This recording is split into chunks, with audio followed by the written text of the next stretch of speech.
Welcome to Retro Scale Modelling. This is part 22 of the DeAgostini Star Wars Millennium Falcon build, scale 1:43. In this part, I'll be starting work on the centerpiece of the Falcon and working on the dish array as well. So let's jump into this and see how well I get on. Kicking off with issue 70, and in this issue, I'll be building the centerpiece between the two mandibles.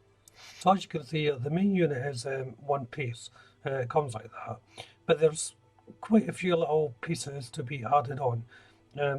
Various little side panels and little pipes and so forth. They all go on the familiar way. Combination of normal cement or sometimes super glue if it's a metal part. But this part's not challenging at all. It's a little bit time consuming. Of course, but that's the nature of the build. I'll point out though, the little strip of grey that you see there on the unit, I'm not sure why that's there, but I don't really like the parts being pre-painted like this. I know if it's for a complete novice, that's fine, but I may go around and change the tone of some of these colours. So on to issue 71. And in this issue, a little bit more work on the central part to be made up, and then putting on the curved section as well. This little piece here is held on with magnets, so I do use a little bit of super glue to put in the magnet itself, and then the metal pin, which I'm just placing in now. It was quite tricky to get these in. The openings were too tight.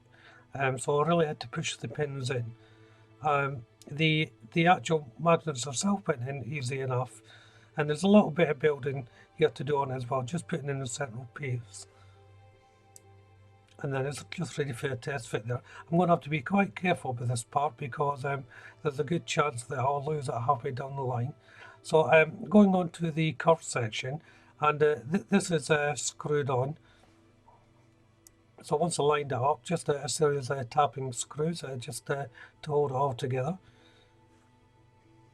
The central part underneath the main unit is also held by magnets. So once more, I'm placing in the magnetic pins first of all, and then I can place on the bottom piece. This is just for the area here. There's not another bottom piece obviously because that's going onto the main airframe. Now, the reason why this is magnetised and not screwed on like the rest of them is, this is for an access point inside the model, so it's easy just to lift it off and put it back on again. So now I've done that, there's a few more little parts to be added, and there's various parts, little small parts. The main part is at the back here. It's like a solid rod goes along before the magnetic part that I built up earlier just lays on top. So I'll just turn it around so you can have a look at it. There's various bracketed bits that go on as well. They have to be carefully put on, of course. On to issue 72 now. And in this issue, I'm assembling the dish for the Falcon. Just adding a few little details to the mount of the dish first of all. Again, these are very small parts. My camera is not good enough to pick them up in any clarity.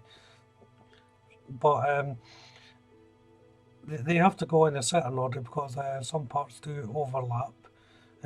So I'm just being careful of the positioning as I place them in.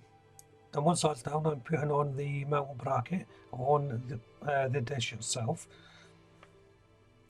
And the bracket itself has some sort of stabilizing rod that adjoins to the dish and the bracket. Onto the arms for the mount. There's a little bit of construction to be done here. I have to be careful where I'm putting these small parts, especially this cement, because this is going to be a movable part. So obviously I don't want to get any cement where it shouldn't be. So to make up the main arms or legs, first of all there's two back pieces on each leg I have to place on, and then a central bar goes into the top. this is a tight fit, but you want it to be a tight fit because no cement is involved here. And once the main bar is in, there's a covering, it just slips in over the top of it, again without any cement. And then of course the adjacent leg then can be fitted on.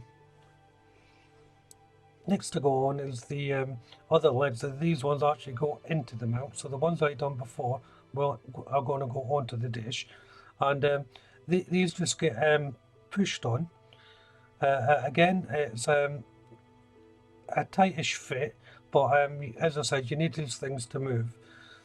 So now it's time to put the legs on. So first of all, I'm putting them on the mounts themselves. These are just glued, well, cemented in the normal fashion, and then it's time to put the saucer section onto the mount itself. Now the bits adjoining to the actual mount, I haven't waited until that's fully dry, just in case I have to maneuver and play around with it. So, obviously you don't want it to be completely set, you may have to do that. But once it's on, just a quick little test to make sure it's moving, and it is moving quite well.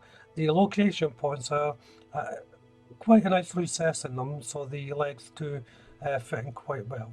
So now onto withering, and I'm using Tamiya's Withering Master C and the gunmetal component here, and I'm just going over the raised areas to dirty them up. I'll also be using the orange rust colour as well to highlight some of the markings, just to give it that overall feel of being used. And this is will end part 22 of the video. So if you haven't done so already, why don't you check out the channel for my other builds. If you subscribe to the channel, hit that notification bell and you'll be updated on all my builds, of course including this one also. Hit that like button and of course leave a comment, and don't forget to share the video. So as I'm just going through this, all that's left to say is thank you all very much for watching. Bye bye.